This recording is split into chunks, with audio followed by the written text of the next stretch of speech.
A'udzubillahi minasyaitonirrajim. Bismillahirrahmanirrahim. Kita mulakan dengan membaca kitab Al-Fatihah. A'udzubillahi minasyaitonirrajim. Bismillahirrahmanirrahim. Alhamdulillahirabbil alamin, arrahmanirrahim, maliki yaumiddin. Iyyaka na'budu wa iyyaka nasta'in. Ihdinas siratal mustaqim, siratal ladzina an'amta 'alaihim ghairil maghdubi 'alaihim waladdallin. Amin. Assalamualaikum warahmatullahi wabarakatuh. Alhamdulillahirabbil alamin. Wassalatu wassalamu ala asyrafil anbiya'i wal mursalin wa ala alihi wa sahbihi ajma'in. Rabbi shrah li sadri wa yassir li amri wa hlul 'uqdatam min lisani yafqahu qawli. Qala subhanaka la ilma lana illa ma 'allamtana innaka antal alimul hakim. Wa la hawla wa la quwwata illa billahil 'aliyyil 'azim. Allahumma aftah alaina futuhal 'arifin warzuqna fahman nabiyyin wa hifzal mursalin wa ilhamal malaikatil muqarrabin. Allahumma faqihna fid din wa 'allimna ta'wil wahdina siratal mustaqim. Siratal ladzina an'amta 'alaihim minan nabiyyin was-siddiqin wasyuhada'i was-salihin wa hasuna ulaika rafiqa ya arhamar rahimin. A'udzu billahi minasyaitonir rajim. Bismillahirrahmanirrahim. Ya ayyuhalladzina amanu la ta'kulu amwalakum bainakum bil batil. Sadaqallahul azim. Jadi mulakan ngurusi surau Tuan Imam, Tuan Bilal barisan jawatan kuasa surau Prima Saujana. Pada muslimin dan muslimat, tuan tua dan perempuan, ibu-ibu dan ayah-ayah yang dirahmati oleh Allah Subhanahu wa taala sekalian. Pertama sekali kita mengucapkan syukur kepada Allah Subhanahu wa taala kerana pada malam ini kita masih lagi diberikan nikmat kesihatan dan kelapangan masa untuk kita sama-sama dapat menunaikan solat fardu maghrib secara berjemaah. Dan kita masih lagi dalam fasa COVID-19 ini, masih lagi kita diberi peluang untuk menunaikan ibadah di rumah Allah ini. Kerana pernah satu ketika dahulu, masa mula-mula PKP itu, pada masa itu kita tidak dibenarkan untuk menunaikan ataupun untuk datang ke rumah Allah. Tentulah banyak berbaur perasaan dalam diri kita. Hanya beberapa orang sahaja yang dibenarkan. Seingat saya 3 hingga 5 orang, Imam, Bilal, Syiah dan beberapa yang kuasa yang lain. Jadi pada masa itu kita sangat terasa sangatlah seolah-olah kita ni tidak dipilih oleh Allah Subhanahu oleh Allah Taala untuk datang beribadat di rumah dia.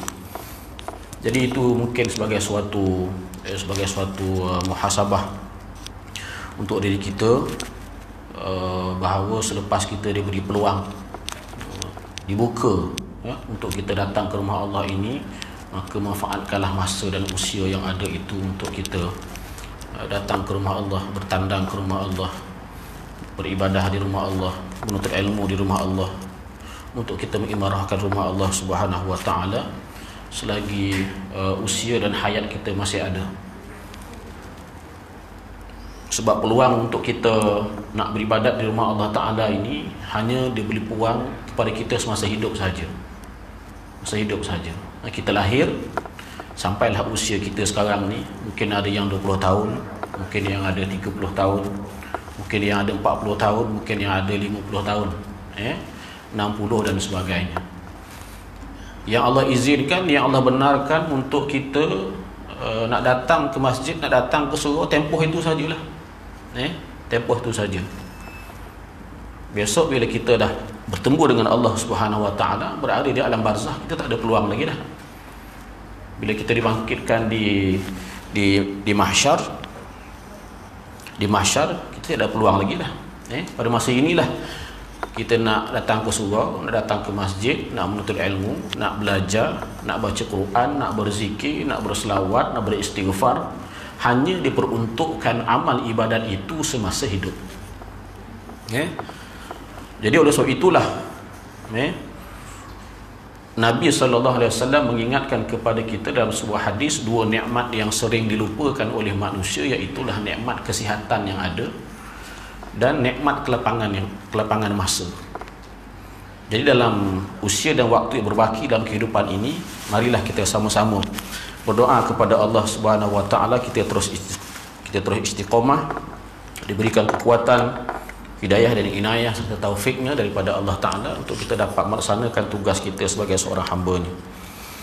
Tuan-tuan sekalian, malam ini saya dijemputlah untuk, dah lama juga saya tak bertandang ataupun hadir ke surau ni, nampaknya semakin cantik. Alhamdulillah, syukur. Kemudian dah diberi pula kebenaran untuk menunaikan solat Jumaat. Betul Alhamdulillah. Itu merupakan suatu nikmat, nikmat yang besar yang harus disyukuri oleh penduduk ahli qaryah di kawasan sini. Baik, malam ini saya nak mengambil peluang untuk bersama dengan tuan-tuan semua untuk kita berkongsi suatu tajuk, iaitulah perancangan harta Islam yang berkaitan dengan pusaka, wasiat dan juga hibah. Pusaka, wasiat dan juga hibah. Ada marker pen tengah cari, tak apalah. Baik, saya akan menggunakan whiteboard ni kerana ada beberapa catatan yang supaya dapat semua lihat. Kerana tajuk pusaka, wasiat dan hibah ni tak ada. Tajuk pusaka, wasiat dan hibah ini jarang tidak banyak dibincangkan dalam masyarakat kita, kerana berbagai faktor lah. Ada yang kata nak bincang tu sensitif, ada yang kata nak bincang tu terlampau ilmiah sangat. Macam mana? Oh ya, belakang dia depan ada. Boleh dah, mana yang ada lah. Okey. Baik. Bila kita menyentuh ataupun kita menyebut tentang hukum faraid ataupun hukum pusaka dalam Islam, maka dia tidak boleh lari dalam kehidupan kita ni, kerana kita semuanya akan bertemu dengan kematian. Kullu nafsin sa'iqatul maut. Setiap yang bernyawa itu akan bertemu dengan kematian. Maka oleh sebab itulah sepanjang kita hidup kat dunia ini, kita diberikan, setiap orang tu diberikan rezeki yang berbagai-bagai. Ada yang murah rezekinya, ada yang cepat rezekinya, ada yang mahal rezekinya, ada yang lambat rezekinya, ada yang banyak rezekinya, ada yang sedikit rezekinya. Tak apalah, itu urusan Allah Subhanahu Wa Taala. Tapi apa yang nak disebutkan ialah apabila kita diberikan nikmat harta oleh Allah Subhanahu Wa Taala, maka setiap nikmat yang Allah berikan kepada kita itu akan ditanya semula oleh Allah Subhanahu Wa Taala, kesemuanya, baik harta, baik nikmat harta benda, baik berbentuk pendapatan, baik nikmat kesihatan, kesemuanya akan ditanya oleh Allah Subhanahu Wa Taala di hari akhirat nanti. Tidak akan berganjak tumit kaki anak Adam itu kecuali akan ditanya 4 perkara. Di antaranya ialah hartanya kemana ia digunakan. Harta ni ditanya 2. Dapat dari mana dan kemana ia dibelanjakan. 2 soalan yang akan ditanya. Setiap sen yang kita dapat, sebesar mana pun nikmat harta yang kita ada, kesemuanya akan ditanya oleh Allah Subhanahu Wa Taala. Tentu kita ingat dalam surah At-Takasur, surah lazim, biasa sangat kita baca. Bismillahirrahmanirrahim. Alhaakumut takatsur hatta zurtumul maqabir kalla sawfa ta'lamun thumma kalla sawfa ta'lamun kalla law ta'lamuna ilmal yaqin latarawunnal jahim thumma latarawunnaha 'ainal yaqin thumma latus'alunna yawma idzin 'anil na'im. Kemudian kamu akan ditanyakan semua nikmat yang pernah Allah berikan kepada kamu, ke mana kamu gunakan nikmat tersebut. Baik, bila kita membicarakan tentang harta pusaka, maka dia melibatkan soal harta yang kita miliki. Harta yang kita miliki. Apa dia harta pusaka? Bila kita nak bincang harta pusaka, maka dia tidak boleh lari. Dia saling berkait di antara pusaka, wasiat dan juga hibah dan beberapa perkara yang lain.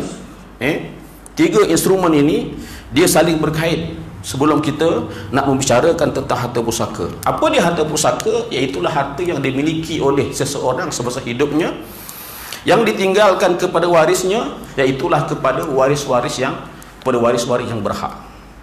Kepada waris-waris yang berhak. Jadi maknanya endingnya atau akhirnya harta yang kita miliki itu adalah bukan hak kita. Yang akhirnya harta itu akan dipindahkan, akan diberikan. Jadi pusaka ni adalah pindah milik harta selepas kematian kepada waris yang berhak, yang telah ditentukan oleh Allah Subhanahu wa taala waris-warisnya, dan telah ditentukan oleh Allah Subhanahu wa taala kadarnya. Sama ada 1/2 ataupun 1/4 ataupun 1/8 ataupun 2/3 ataupun 1/6, asabah dan sebagainya. Kesemua itu tercatat dalam Al-Quran, dalam surah An-Nisa ayat 11, ayat 12 dan sebagainya. Baik, bila kita nak membicarakan tentang harta pusaka ini, sebelum kita nak kenal pasti harta pusaka ni apa dia, ada beberapa perkara yang perlu kita perhatikan terlebih dahulu sebelum kita nak mengagihkan harta pusaka. Yang pertamanya ialah, sebelum kita tahu harta itu adalah harta pusaka, yang pertamanya ialah kita kena uruskan pengurusan jenazah, disebut sebagai tajhiz. Pengurusan jenazah. Baik. Dalam pengurusan jenazah ini, kalau kita zaman sekarang ni ada kos, ada bayaran yang perlu dikeluarkan, yang perlu dibayar. Maka harta si mati adalah lebih berhak untuk digunakan untuk membayar pengurusan kos jenazah, bermula daripada mandi, kemudian kafan, kemudian solat, kemudian dikebumikan tanam. Baik, sekiranya pengurusan jenazah ini si mati ada meninggalkan harta, maka duit si mati adalah berhak untuk digunakan untuk membayar proses pengurusan jenazah daripada awalnya sehinggalah ke akhirnya. Baik. Yang kedua, sekiranya waris-waris nak menggunakan duit mereka untuk membayar segala kos yang melibatkan pengurusan jenazah, maka dia dibolehkan.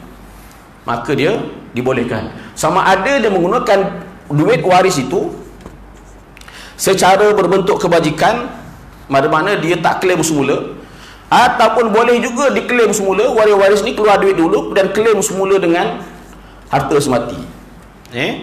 Tetapi dalam dua perkara ini, di antara kita mengeluarkan belanja untuk para jenazah, gunakan duit mereka sendiri, di antara mereka beri dalam bentuk sedekah, kebajikan, ataupun nak claim semula, maka kebajikan tu adalah lebih aula ataupun lebih afdal. Baik. Dalam pengurusan jenazah ni biasanya lah menjadi amalan dalam masyarakat kita. Kalau kita pergi ke kalau orang Jawa kata layat, pergi ziarah kematian, biasa diletakkan tabung tu kan, tabung yang digunakan untuk mengumpulkan duit derma ataupun duit sedekah daripada orang ramai. Maka duit itu tidak dinamakan sebagai harta pusaka, kerana duit itu berbentuk sumbangan selepas kematian, yang diberikan oleh orang ramai, bukan hak milik si mati. Maka duit itu juga boleh digunakan untuk pengurusan jenazah. Ada juga persoalan yang berlaku dalam masyarakat, bila kita buat kenduri tahlil, buat kenduri tahlil ni bukanlah wajib, boleh kita nak buat, cuma ada bunyi-bunyi suara-suara yang dalam majlis tahlil tu yang biasa kita dengar. Kadang-kadang dia berbisik dengan saya, ustaz, kenduri kendara ni yang waris ni buat untuk program tahlil ni, majlis tahlil ni, boleh ke kita guna duit arwah? Boleh ke kita guna duit arwah? Kerana dia kata mungkin duit ini adalah duit anak yatim. Kerana si mati itu masih ada anak yang masih di bawah umur. Jadi perkara ini kadang-kadang menimbulkan suatu sangkaan yang tidak baik, sangkaan buruk, suuzon, yang dibimbangi boleh boleh menimbulkan fitnah dalam masyarakat. Jadi apa yang perlu kita buat, waris itu sendiri perlu faham kedudukan harta. Perlu faham apakah kedudukan harta yang digunakan untuk perbelanjaan majlis tahlil tersebut. Sama ada duit arwah atau duit sumbangan orang ramai, atau duit sumbangan ataupun duit daripada waris-waris itu sendiri. Kalau duit daripada sumbangan orang ramai, maka tadi masalah. Kalau duit arwah, itu yang perlu dilihat semula. Nanti kita akan bincangkan. Baik, perkara yang kedua, sebelum kita nak menentukan sesuatu harta itu adalah pusaka ataupun tidak, perkara yang pertama tu kena diselesaikan, kena ditunaikan dahulu. Urusan jenazah kalau ada melibatkan sebarang pembayaran ataupun kos, perlu diambil daripada duit si mati. Okey. Yang keduanya, sebelum kita nak tahu harta tu adalah harta pusaka ataupun tidak, kena dilihat kepada hutangnya. Adakah si mati meninggalkan hutang? Hutang ni ada dua, hutang kepada Allah dan juga hutang kepada manusia. Hutang kepada Allah yang utama di antaranya ialah haji. Adakah si mati telah menunaikan haji?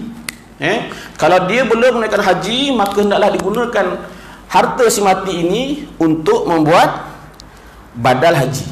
Sebab ini adalah wajib rukun Islam yang kelima. Kena ambil daripada duit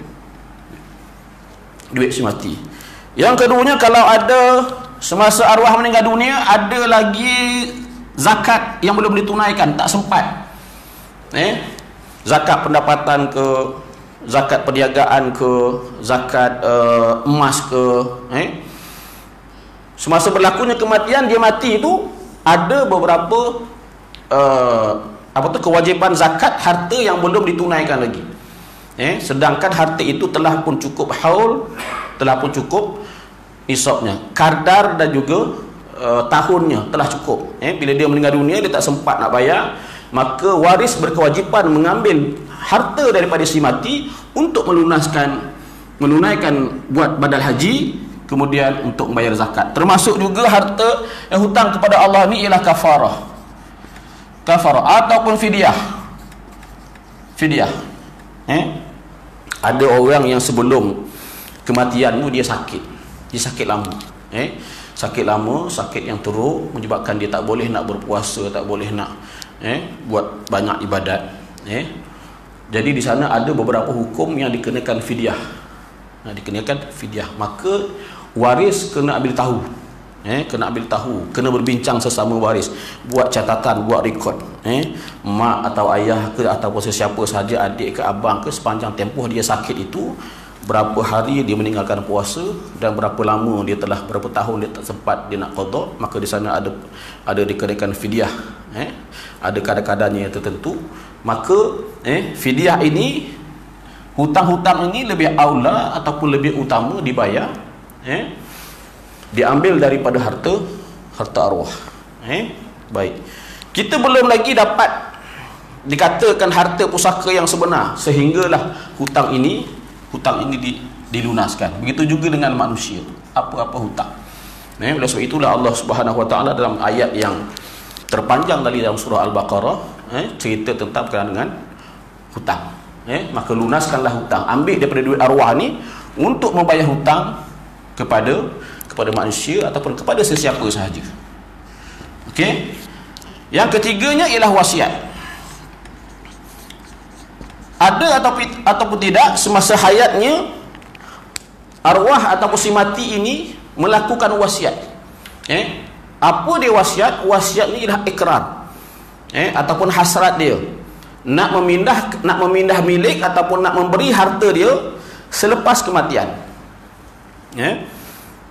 Wasiat dia sebut dia nak beri harta kepada orang lain, tetapi harta itu diberikan selepas berlaku kematian. Okey, nanti kita akan sebut satu lagi adalah hibah. Hibah. Kita tak dapat nak tahu lagi berapa harta dia yang sebenar yang dikatakan sebagai harta pusaka, sehinggalah wasiatnya ditunaikan, diambil daripada harta arwah, sehingganya hibah. Hibah itu harta pemberian semasa hidup kepada orang lain yang diberikan atas dasar kasih sayang. Atas dasar kasih sayang. Baik, yang kelimanya ialah harta sepencarian. Harta sepencarian. Apa dia harta sepencarian? Harta sepencarian ini adalah harta yang dimiliki, harta yang wujud selepas berlaku perkahwinan suami isteri, perkahwinan yang sah. Harta yang wujud selepas berlakunya akad nikah yang sah, yang dimiliki oleh salah seorang, sama ada suami ataupun isteri, dan dia hanya boleh dituntut oleh pasangan sahaja, sama ada isteri ataupun suami. Anak-anak tidak boleh menuntut harta sepencarian. Suami ataupun isteri sahaja yang boleh menuntut harta sepencarian. Baik, bila kita senaraikan perkara-perkara yang perlu dilihat, ataupun kita nak menentukan sesuatu harta itu adalah harta pusaka ataupun tidak, maka kelima-lima perkara ini mestilah dilunaskan terlebih dahulu. Hendaklah dipastikan bahawa perkara ini telah pun dilaksanakan. Wasiat telah dilaksanakan, hibah kita cek mana-mana harta yang diberikan oleh arwah semasa hidup. Baik, kita nak cerita sikit di sini adalah tentang wasiat. Tentang wasiat. Wasiat kita sebutkan tadi ialah ikrar ataupun hasrat seseorang itu semasa hidupnya ke atas hartanya. Dia nak beri harta dia itu kepada orang lain, tetapi perpindahan harta itu, pindah hak milik harta itu berlaku selepas kematian. Sebut nak beri masa hidup, penyerahan harta selepas mati. Ijabnya semasa hidup, qabulnya, terimanya selepas kematian. Adapun hibah diberi semasa hidup, diterima pun semasa dia hidup oleh kepada orang lain. Itu bezanya. Baik, cuma dalam wasiat ini ada perkara, ada isu tertentu yang perlu difahami oleh masyarakat kita, dan ramai yang memahami bahawa wasiat ni boleh diberikan kepada waris. Yang sebenarnya dalam syarat sah ataupun rukun wasiat ini, wasiat tidak sah diberikan kepada waris. La tajuzu li wasiyah lil waris. Tidak sah, tidak boleh diberikan wasiat itu kepada waris. Okey. Baik. Banyak yang berlaku, ramai yang bertanya bila kita waris datang kepada kita, bila ditanya selepas berlaku kematian, datang ke pejabat agama. Kita di pejabat agama ada unit Baitul Mal. Ada unit Baitul Mal yang menguruskan hal ehwal pusaka. Kita memberikan konsultan ataupun khidmat runding cara percuma kepada masyarakat, tanpa ada sebarang charge ataupun tanpa ada sebarang bayaran pada masyarakat, untuk kita berbincang, mendapat khidmat nasihat ataupun runding cara berkaitan dengan pusaka, wasiat dan juga hibah. Baik, dalam hal wasiat ini, wasiat ini adalah dikhususkan kepada bukan waris. Dikhususkan kepada bukan waris. Kenapa tidak boleh beri wasiat kepada waris? Sebabnya waris dia dah ada peruntukan. Peruntukan dia namanya faraid. Maknanya waris-waris terdekat yang telah ditentukan oleh Allah Ta'ala dalam Al-Quran, mereka telah diperuntukkan faraid, hukum pusaka. Di antaranya ialah ayah, ibu, suami, isteri, anak lelaki, anak perempuan, kemudian adik-beradik dan sebagainya. Lebih kurang ada 25 waris. Tetapi yang utamanya adalah waris-waris yang saya sebutkan tadi itu. Dan wasiat ini, kalau nak beri kepada waris, wasiat tidak boleh kita berikan semua harta. Dia hanya disyaratkan 1/3 sahaja. 1/3 sahaja yang boleh kita wasiatkan kepada bukan waris. Jadi kemana perginya 2/3? Ni 1/3. 2/3 kemana perginya? 2/3 ni adalah untuk waris dalam bentuk faraid ataupun pusaka. Okey? Jadi kefahaman ini perlu kita perbetulkan, bahawa wasiat ataupun harta yang kita nak berikan, yang kita nak tinggalkan, yang kita niatkan, yang kita hasratkan untuk kita berikan kepada orang lain, kalau namanya wasiat, apa-apa harta yang kita nak berikan kepada orang lain selepas kematian, namanya wasiat, adalah syaratnya kita beri kepada bukan waris, dan kadarnya adalah 1/3 sahaja. Bermakna kita tidak boleh menyerahkan, memberikan, memindah milikkan harta yang kita ada, kita wasiatkan kepada orang lain selepas berlaku kematian, kecuali 1/3 sahaja, kerana 2/3 yang lain itu adalah dikhususkan kepada waris. Okey. Namun di sana ada pengecualian. Ada pengecualian yang disebutkan oleh Nabi sallallahu alaihi wasallam, illa ayyasha'a warasah, kecuali dengan keizinan ataupun persetujuan waris-waris yang lain. Okey. Kita nak beri harta kita selepas mati, saya wasiatkan ustaz, saya wasiatkan duit EPF KWSP saya, bila berlaku kematian nanti, semua duit KWSP saya itu, saya nak 50% saya nak beri kepada isteri saya, 20% saya nak beri kepada anak saya yang pertama, 20% lagi saya nak beri kepada anak yang kedua, 5% lagi saya nak berikan kepada ayah ke ibu, ikutlah waris. Maknanya dibuat wasiat tu, pemberian itu diberi kepada waris-waris saja. Sedangkan syarat asal kepada wasiat tadi adalah bukan waris. Okey, wasiat yang sah adalah pemberian harta pindah milik selepas kematian kepada yang bukan waris dengan kadar 1/3 sahaja. Dengan kadar 1/3 sahaja. Baik. Katakanlah dia nak buat juga wasiat, nak beri kepada bukan waris. Nak beri kepada bukan waris 2/3. Dah macam terbalik dah. Asalnya 2/3 ni nak 2/3 ni adalah untuk waris. Dia nak beri juga 2/3. Kemudian dahlah beri 2/3, diberi pula pada waris, bukan yang bukan waris. Maka kalau pemberian ini tidak menepati syarat asalnya 1/3 ataupun diberi kepada waris, sedangkan asalnya hukumnya mesti diberikan kepada bukan waris, maka dia perlu mendapat keizinan, izin dan persetujuan persetujuan daripada waris-waris yang lain. Kalau biasanya kalau ada orang datang pejabat agama, dia nak buat wasiat dengan kita ada borang, ada form dan sebagainya, biasanya kita akan tanya dulu lah, tanya dulu, makcik nak buat wasiat kepada siapa? Makcik nak buat wasiat kepada siapa? Dia akan sebutlah, wasiat kepada anak lah, wasiat kepada macam-macam waris.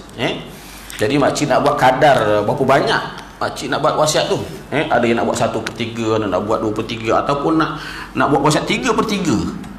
3/3 ni maknanya kesemua sekali. Saya wasiatkan rumah saya sebiji ini, yang ada di Kajang tu, saya nak bagi kepada anak sulung saya contohnya.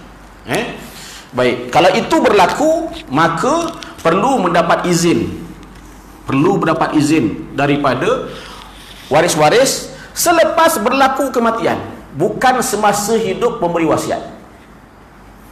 Keizinan itu mesti dibuat, persetujuan itu mesti dibuat selepas matinya pewasiat. Orang yang beri wasiat tu bila dah meninggal dunia, kita akan panggil semua waris-waris yang ada, siapa dia waris dalam harta pusaka. Waris ni kita tak boleh bincang semasa hidup. Sekarang ni kita tak boleh list siapa waris kita. List waris, kalau nak tahu siapa dia lepas kita mati besok. Habis siapa nak list? Orang yang hidup lah. Kita tak boleh nak list. Masa kita hidup, kita tak tahu siapa mati dulu, kita tak tahu siapa mati dulu. Mungkin isteri mati dulu, mungkin anak mati dulu, mungkin ayah mati dulu, mungkin adik-beradik mati dulu. So tidak ada yang dapat jawapan yang tepat dan tidak boleh diketahui sama sekali. Kalau nak bincang siapa waris, mestilah berlaku kematian terlebih dahulu. Kalau nak buat andaian itu bolehlah. Kita mengandaikan seorang suami mati, meninggalkan seorang isteri, kemudian ada anak lelaki, ada anak perempuan, kemudian ada ayahnya, ada ibunya. Kita isyak pukul apa? 8.20. Sekejap je masanya. Kalau ikut Jais berhenti 20 minit. Sekarang orang Jais melanggar undang-undang Jais. Payah kat kita tu. Sebab benda dirakam live pula tu, habislah kena tarik tau aku punya tauliah. Kita ringkas-ringkas je lah. Kita ambil yang penting-penting saja. Saya ambil pun poin-poin saja. Kalau nak dibincangkan nanti mungkin mengambil masa yang lain. Okey. Jadi kalau kita nak buat wasiat, wasiatnya adalah kepada yang bukan waris, kadarnya hanya 1/3 sahaja. Kalau nak melebihi daripada itu, nak beri kepada waris juga, ataupun nak melebihi daripada kadar 1/3, maka mestilah mendapat persetujuan daripada waris. Kerana apa? Kerana waris dia ada hak masing-masing dan yang Allah dah tentukan. Yang Allah dah tentukan. Kalau suami 1/2 tak ada anak. Kalau ada anak 1/4. Kalau isteri 1/4 tak ada anak. 1/8 kalau ada anak. Kalau ayah 1/6, ibu 1/6. Kalau anak lelaki, misbah hazil unsayain, 2 bahagian berbanding dengan anak perempuan dan sebagainya. Baik. Maka oleh itulah wasiat ini perlu dilihat dahulu. Perlu ditunaikan terlebih dahulu. Ambil daripada harta arwah ni, kalau ada di wasiat, tunaikan dahulu. Barulah akhirnya kita akan dapat apa yang dikatakan sebagai harta pusaka. Baik, satu lagi saya nak sebut, apakah tujuan wasiat? Di antara tujuan utama wasiat ni adalah untuk kita buat amal kebajikan selepas kematian kita. Hadis Nabi sebut, idza matal insan inqata'a amaluhu illa min thalath. Kan? Bila kita dah meninggal dunia, manusia itu meninggal dunia, telah pun mati, maka terpotonglah amal ibadatnya. Tak boleh lagi. Nak semayang tak boleh, nak bersedekah pun tak boleh. Kan? Nak buat ibadat baca Quran tak boleh. Nak baca Quran masa hidup ni lah, nak baca Quran banyak-banyak. Dah mati tak boleh baca Quran dah. Nak ngapal Quran masa hidup ni lah. Kan? Nak semayang, nak sayang bini, nak sayang suami masa hidup ni lah. Dah mati besok tak boleh nak sayang laki, sayang suami tak boleh dah. Bangkit daripada mahsyar nak cari suami, nak cari isteri balik, nak berkasih sayang, tak boleh dah. Kalau ditakdirkan dengan izin Allah, insya-Allah bertemu semua dalam syurga, insya-Allah, amin, boleh bertemu balik dengan isteri, suami, anak-anak dalam syurga. Tetapi di alam barzah, di padang mahsyar, seramai itu umat, bau nak sayang suami, bau nak cari suami, bau nak cari isteri, bau nak qada balik segala apa yang kita tanggungjawab yang telah kita buat kat dunia dulu, tak ada peluang lah. Ditakdirkan umur 60 tahun, Allah bagi peruntukan 60 tahun itu sajalah kamu nak buat amal soleh, amal kebajikan, nak pergi surau dalam tempoh itu je lah. Daripada lahir, umur 60 tahun, tempoh itu saja kamu dibenarkan untuk ulang alik pergi masjid, pergi surau. Jadi banyak mana kita gunakan masa 60 tahun, 70 tahun, 50 tahun, sekarang ni mati tak kira. Sedih kita dengar baru ni, kan? Anak muda, perempuan, kan? Meninggal dunia, usia muda baru 20 lebih. Itu kerja Allah Subhanahu Wa Taala. Kerja kita adalah menunaikan tanggungjawab sebagai seorang Muslim, buat beramal ibadah sebanyak-banyaknya. Jangan sampai besok Allah tanya, ayat Al-Quran aku yang aku beri kepada kamu ada 6.236 ayat, pernah tak kamu baca? Pernah tak kamu belajar? Pernah tak kamu amalkan ilmu? Pernah tak kamu belajar ilmu fardu ain yang 3 itu? Akidah, ibadah dan juga akhlak ataupun tasawuf. Ilmu fardu ain yang bakal ditanya oleh Allah Ta'ala. Maka oleh sebab itu, kita mengambil kesempatan hidup kat dunia ni, kita nak menggunakan, nak memanfaatkan harta kita ni, biarlah selepas kematian kita besok, harta kita itu masih boleh digunakan untuk kebaikan, kebajikan, dan dia mendatangkan pahala atau mengalir pahala kepada kita yang berada di alam barzah. Idza matal insan inqata amaluhu illa min salas, terpotong amalan, habis amalan anak Adam itu tak dapat lagi dilaksanakan kecuali 3 perkara. Yang pertamanya harta, sedekah jariah, sedekah jariah. Kemudian ilmu yang tafa'abih, ilmu yang bermanfaat. Yang ketiganya adalah waladin salihin yad'ulah, iaitulah anak-anak yang soleh yang mendoakan, yang sudi mendoakan kepada ibu bapanya. Baik. Jadi sekarang ni cuba kita cek sedekah jariah ni kita masih ada peluang. Ilmu pun kita masih ada peluang. Selagi hidup kita ada peluang. Anak yang soleh kita masih ada peluang. Selagi hidup anak yang soleh masih ada peluang. Ketiga-tiga perkara ini untuk kita harapkan mereka menyumbang pahala kita di alam barzah. Jangan terlepas 3 perkara ni. Yang kita nak fokus ke malam ni ialah sedekah jariyah.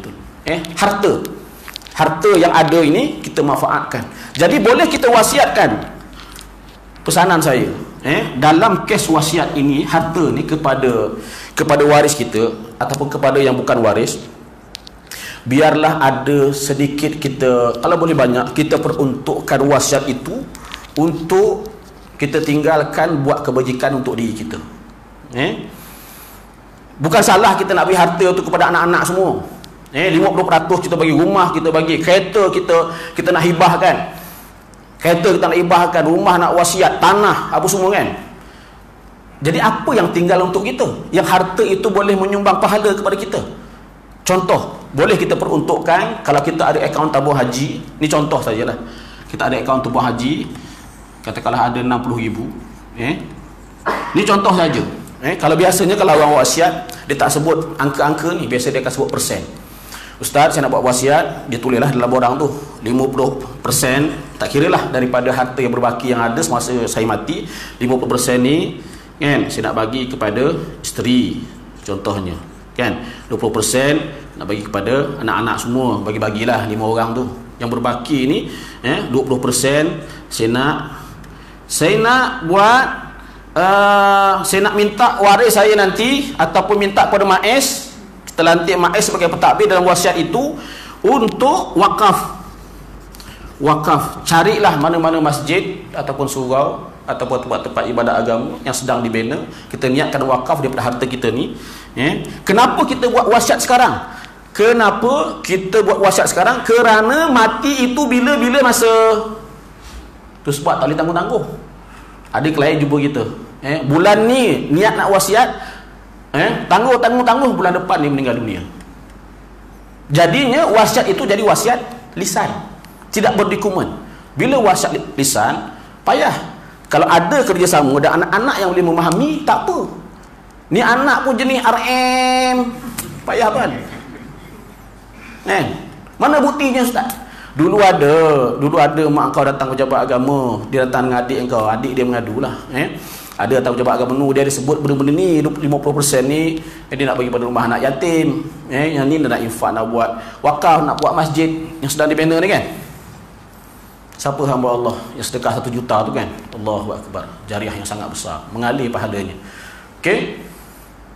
Jadi bila anak-anak yang tidak memahami situasi ini, dia tak pedulilah pasal dokumen, tak ada. Jadi pentingnya zaman sekarang ni kita ada dokumen. Nak buat wasiat ada dokumennya, nak buat hibah ada dokumennya. Maka oleh sebab itulah Majlis Agama Islam Selangor hadir kepada masyarakat untuk membantu masyarakat untuk menguruskan hal ehwal khidmat nasihat pusaka, nak buat wasiat dan juga nak buat hibah, dan kami dilantik sebagai pemegang amanah. Pemegang amanah. Jadi kita mengambil kesempatan kita masa hidup ni untuk kita berbuat wasiat dengan tujuannya adalah selain daripada kita nak pindahkan harta kita tu, nak berikan harta itu kepada yang bukan waris ataupun kepada waris kita, jangan lupa juga kita peruntukkan sedikit. Kemudian kita ada ibadah korban kan, ibadah korban ni paling orang yang meninggal dunia, kalau nak bagi sah korban itu, maka kalau ada wasiat kepada si mati, nak buat korban untuk si mati kan, walaupun boleh secara umumnya pahala kita kirimkan, tapi kalau khususnya kita niatkan 5% ataupun 10% daripada baki tabung haji saya semasa saya meninggal dunia, saya minta kepada waris saya, ataupun kita minta Baitul Mal Maiz untuk keluarkan setiap tahun sehinggalah duit itu habis, dibuat korban setiap tahun. Jadi walaupun kita telah meninggal dunia, kita telah meninggalkan wasiat untuk buat korban tiap-tiap tahun. Orang yang kita beri amanah untuk buat yang mentadbir harta kita tu, mereka wajib untuk menunaikan wasiat kita untuk buat ibadah korban. Tiap-tiap tahun dia akan gunakan harta kita yang kita tinggalkan secara wasiat tadi tu. Jadi maknanya makna di sini harta yang kita cari sepanjang hidup, bukan sekadar kita nak gunakan semasa kita hidup, bukan sekadar kita nak wariskan kepada orang, tetapi kita save, kita peruntukkan juga. Walaupun kita telah meninggal dunia, kita peruntukkan juga supaya harta itu dapat digunakan untuk kebajikan, amal soleh, dan pahala amal soleh itu tentulah kembali kepada kita, pasal kita telah wasiatkan atas nama kita. Kalau kita nak harapkan orang yang bagi harta tu, contoh kita bagi harta kepada anak kita, anak pertama, anak kedua, suami, isteri, kalau dia nak buat, kita dah bagi dia harta, seorang dapat 5,000, seorang dapat 10,000, seorang dapat 30,000. Kalau dia ada keinginan, kalau dia ada hasrat, kalau dia ingat kepada kita di alam barzah, dia akan buatlah. Kalau tidak, habis gitu juga, tukar sport rim, lepas satu kereta tukar kereta, lepas apa tu, tukar motor besar, dia habis begitu, dia tukar kapet rumah, dia bertingkap, tukar sliding. Jadi harta kita beri kepada dia, jadi hak dia terpulang kepada dia. Kalau dia teringatlah kepada kita, maka dia akan buat jariah. Itu jadi hak dia terpulang kepada dia. Yang sekarang ni kita peruntukkan secara khusus. Bila kita wasiatkan 10%, 20%, 30% harta kita itu, wasiat kita buat tu wajib ditunaikan. Cukup syarat, cukup rukunnya, wajib ditunaikan. Tak buat berdosa. Jadi maka oleh sebab itulah Maiz dalam enakmen pertukaran yang ada sebagai pemegang amanah harta umat Islam, untuk mengelakkan daripada berlaku wasiat yang tidak ditunaikan. Mungkin ada orang yang melantik individu tertentu dalam ahli keluarga, mungkin lantik abang longnya, mungkin melantik abang ngahnya, mungkin lantik adiknya untuk menguruskan. Kalau dibimbangi berlaku sebarang perkara yang tidak diingini, maka boleh juga melantik, perlunya untuk melantik pihak yang beramanah untuk menunaikan semua wasiat-wasiat si mati. Jadi oleh sebab itulah kepentingan kita untuk memahami. Jadi setelah selesainya kesemua perkara ini, dah tolak yang ini, dah tolak yang ini, dah tolak yang ini, tolak ini, semua telah dilaksanakan, ditunaikan, maka dapatlah yang akhirnya itulah dinamakan sebagai harta pusaka. Nah, lagi harta pusaka kena dua, kena kenal waris, kena kenal, kena kumpulkan segala harta dia. Harta dia pula ada harta alih, ada harta tidak alih. Mana nak bersyariah pusaka, lebih kalau kurang 2 juta di pusaka kecil pejabat daerah, lebih 2 juta di mahkamah tinggi. Dan sebagai itu teknikal lah yang kita bincang ini adalah tentang beberapa perkara yang berkait dengan hukum hakam. Jadi dah pun azan. Ya.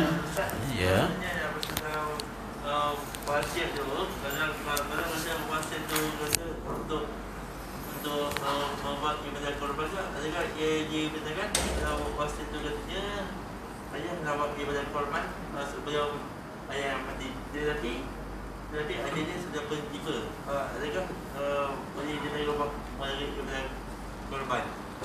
Wasiat ditunaikan selepas berlaku kematian. Semasa hidup pemilik harta itu dia boleh buat sendirilah. Dia boleh buat sendiri. Mungkin itu maksudnya. Wasiat ini dilaksanakan selepas berlakunya kematian si mati. Ada soalan ke? Ya tuan. Harta sepencarian. Harta yang wujud selepas kahwin. Kalau sebelum kahwin suami dah ada rumah, kan? Dia dah beli rumah sebelum kahwin, itu bukan harta sepencarian, itu harta suami. Harta sepencarian adalah harta yang wujud selepas berlaku perkahwinan, akad nikah yang sah. Sama ada suami ataupun pasangan itu ada sumbangan ke atas harta itu ataupun tidak, maka perkara itu perlu dibuktikan di mahkamah. Dan harta sepencarian ini pasangan berhak dapat. Dia mesti, permohonan itu mesti dibuat oleh pasangan, suami ataupun isteri. Orang lain tak boleh. Orang lain tak boleh. Suami atau isteri yang berhak untuk buat tuntutan di mahkamah. Katakanlah kita buat tuntutan harta sepencarian di mahkamah, kita mengatakan bahawa rumah ini dibeli selepas kami berkahwin. Ada geran, ada bukti bayaran dan sebagainya.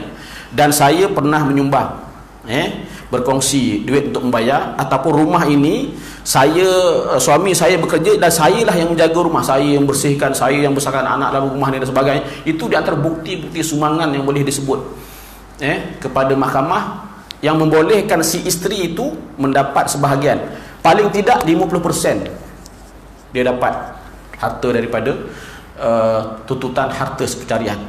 Biasanya dapat 35 hingga 50% dapat, insya-Allah. Tapi dengan syarat kena dibuktikanlah sumbangan isteri ataupun suami ke atas harta dia itu. Itu contoh rumah, begitu juga tanah dan sebagainya. Itu harta sepencarian. Jadi maknanya bila seorang perempuan, bila seorang itu meninggal dunia, meninggalkan isteri akan dapat 1/4.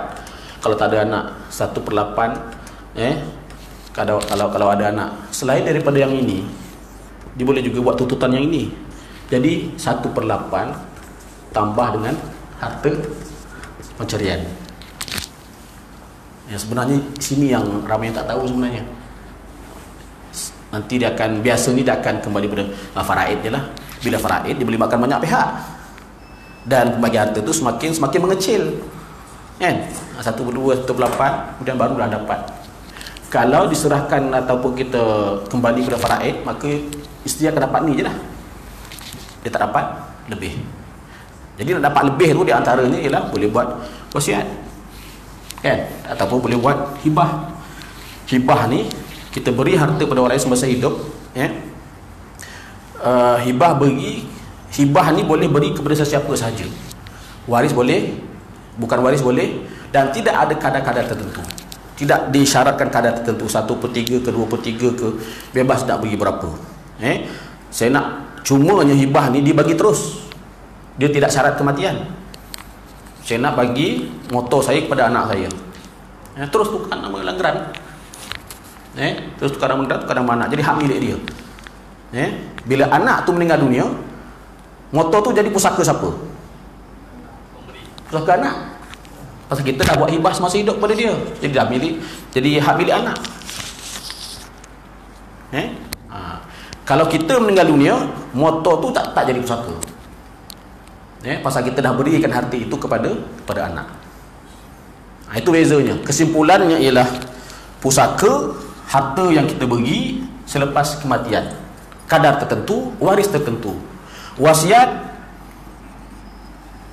dibuat wasiat semasa hidup, serah harta selepas mati. Hibah beri harta semasa hidup dan penerimanya juga masih hidup. Itu perbezaan. Jadi apa yang sesuai bagi pihak kita. Ada orang tak nak buat wasiat, tak nak buat hibah. Tak apalah, hukumnya sunat di sini, sunat muakkad. Jadi kita kembali kepada faraid. Faraid ikut pecahan-pecahan tu lah. Kalau kita rasa kita nak buat wasiat, kita boleh pilih nak buat wasiat ke nak buat hibah. Ada orang buat dua-dua sekali.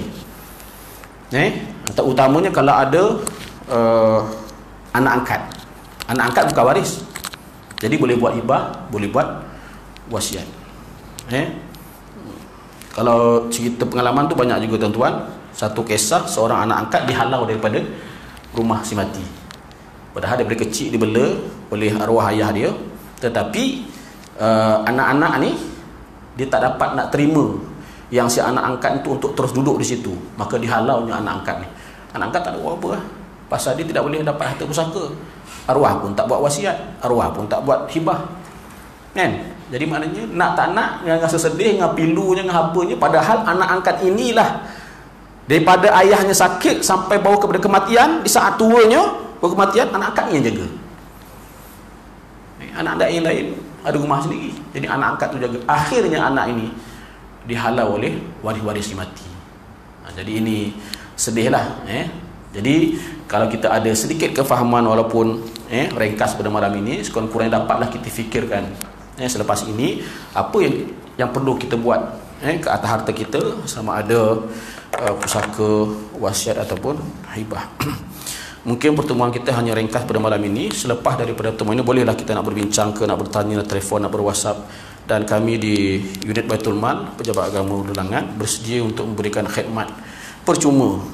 Kalau di luar tu ada syarat-syarat tertentu, bayar tuan-tuan. Tuan-tuan angkat selai tu 200, buka file. Tak ada masalah, boleh kan itu. Tapi kalau dengan kami, itu jelah bezanya. Kami percuma sahaja. Dan kami pernah dijemput datang ke rumah, pergi ke Ampang, pergi ke Cerah. Ustaz, tolong dah datang ke rumah, kami nak bincang. Kami kumpul adik-beradik, kami kenal keluarga kami, ada yang uzur tak sempat ke sana kerja, weekend ni, Sabtu Ahad ni Ustaz ada free tak? So kita turun.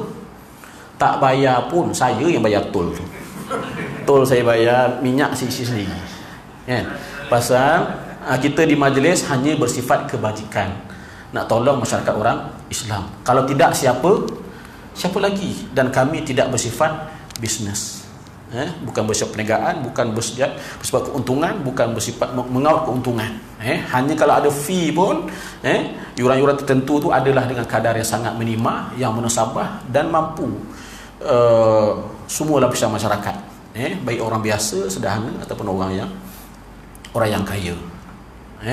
Jadi dengan rasa tanggungjawab, kami di Majlis Agama Islam Selangor sekarang dalam tempoh lepas PKP ni, kami buat roadshow semaksimal mungkin. Tuan-tuan boleh dengar lah, bos-bos saya di Radio IKIM hari Selasa, seminggu 2 kali di Radio IKIM, pagi cakap Assalamualaikum Al-Hijrah, keluar di RTM. Kami nak promosi, nak menggalakkan, pertamanya lah kefahaman dulu, kemudian selepas tu terpulanglah kepada masyarakat, nak buat wasiat ke, nak buat hibah ke, nak buat pusaka ke, nak selesaikan pusaka lagi banyak tuan-tuan. Kerajaan ambil tanah nak buat highway 5 juta, geran tak tukar lagi nama Tok Nyang, tahun 1930-an. Duit kerajaan nak bagi siapa? 4 lapis. Pernah pakcik itu adalah cicit dia umur dia 80 tahun. Itu pun saya datang, Ustaz, betul datang ke rumah Ustaz. Kami ni tak tahu. Kami ni kalau tidur malam ni tak tahu lagi besok bangun ke tidak. Ustaz datanglah malam ni. Weekend buat satu janji, bincang dengan makcik itu, kumpul ada tinggal 2 beradik je. Seorang 80, seorang 70. Bincang macam mana ni, nama masih Tok Nyang lagi kat geran ni, apa semua, macam mana kita nak buat ni. Dia pernah upah peguam surrender. Tak larat nak mencari waris. Ramai sangat, seorang Johor suruh meninggal, seorang tak mana kubur, tak mana surat beranak, tak mana surat mati. Benda tu semua dibuktikan di mahkamah. Sehingga mahkamah kalau tak jumpa surat beranak, ambil gambar kubur. Kubur pun tak jumpa tuan hakim. Kubur tak tahu mana meninggalnya. Pasal waris dah banyak. Seorang mati ada anak, dapat pusaka. Yang ni pula mati ada anak masing-masing. Tu lapis yang kedua anak, lapis ketiga cucu. Yang cucu-cucu ni pula 30 orang beranak pula lagi. Beranak memanjang turunan dia. Banyak. Pernah kita uruskan 200 waris. Nak cari macam mana? Nak cari IC macam mana? Mana nombor telefon, internet mana kau nak guna? Kau nak Google macam mana? Kau nak search macam mana? Ada peguam cuba tapi akhirnya tak dapat. Kalau dia cuba sekalipun, kadang-kadang dia mengambilkan duit, dia ubah upah peguam. Masa apa semua surrender. Sekarang ni kita cuba juga, pasal dia minta, Ustaz tolong Ustaz, kalau tanah kami ni diserah kepada Baitul Mal, dan kami tebus balik, kami bayar berapa Baitul Mal jual, kami sanggup. Pihak kami kata tak boleh, kena pusaka juga, kena cari juga. Kita tak tahu siapa yang ada hak dalam tu. Mungkin masa dia meninggal dunia tu ada hak anak yatim, kita tak tahu. Yang berbawah dah termakan harta anak yatim, kita takut yang tu lah. Minta maaf tuan-tuan, saya terlebih masa. Kita boleh sembang kemudian lah. Wallahu a'lam. kita boleh sembang selepas ni di masa yang lain. Allahu a'lam. Assalamualaikum warahmatullahi wabarakatuh.